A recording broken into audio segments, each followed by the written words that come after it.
President Obama last night, which focus on supporting growth and job creation in the short term, clearly identified. But in and of itself, it wouldn't be satisfying. As the President also emphasized last night, it remains critical for the United States to clarify its medium-term plan to put public debt on a more sustainable path, and we certainly look forward to the proposed consolidation plan that he has announced and that he will communicate in the next few days. Terribly important. It's clearly the balancing act that I was referring to.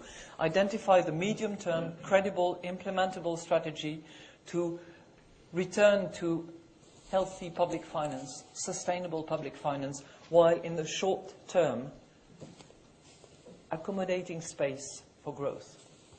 The United States is a country of its own for all sorts of reasons, one including what President Giscard d'Estaing used to call the exorbitant privilege of the US dollar. Turning to the Eurozone now, policymakers face two major related challenges to the recovery. One is sovereign risks, the other one is banking risks. And because these challenges are deeply intertwined, they must both be solved to clear the way to a sustainable recovery. A lot of argument about what is capital, what is liquidity, what is funding, and how this all feeds into each other. To address sovereign risk, which is the first and foremost one, many countries in the Eurozone need more fiscal action and more clarity about the availability of sovereign financing. Fiscal adjustment is critical for the long-term sustainability of public finances in many economies, not just in the countries that are under IMF/European, with support from the ECB programs. And with regard to the financing, it is critical, essential and urgent that Eurozone members actually implement as quickly as they can their groundbreaking July 21st commitment. Now, as this process unfolds, we should see a decline in sovereign risk, which should go a long way in removing some of the uncertainty weighing on the European banks, because as I said, there is an intertwining process between the two. It will take time. However urgent it is to do so, because of democracy requirements, because of parliamentary approval. And in view of the heightened risk and uncertainties and the need to convince markets, some banks need additional capital, no doubt, in the mind of the IMF and those who are doing their research work on the topic.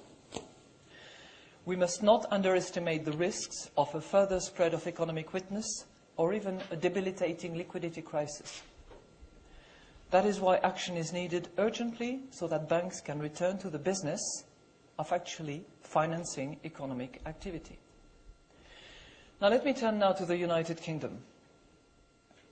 Strong fiscal consolidation is essential to restore debt sustainability, given two factors.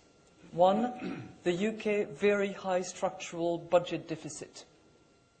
And two, its large financial sector relative to GDP.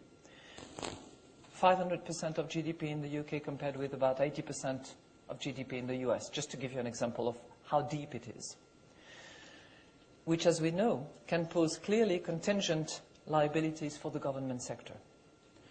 The IMF annual Article 4 consultation with the UK authorities, which took place over the summer and which was approved by the board of the IMF at the end of July, supported the government's plan to move decisively on the fiscal front.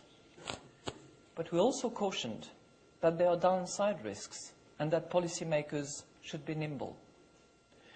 As we all know, the policy path was premised on a greater role for private sector demand, especially a robust recovery in exports, to take over as the public sector retrenched. But since the summer, the outlook has become more subdued, including, in particular, in the rest of Europe and in the United States, which are the two major trading partners of the UK. So the risk levels are rising. The policy stance remains appropriate, but the heightened risk means a heightened readiness to respond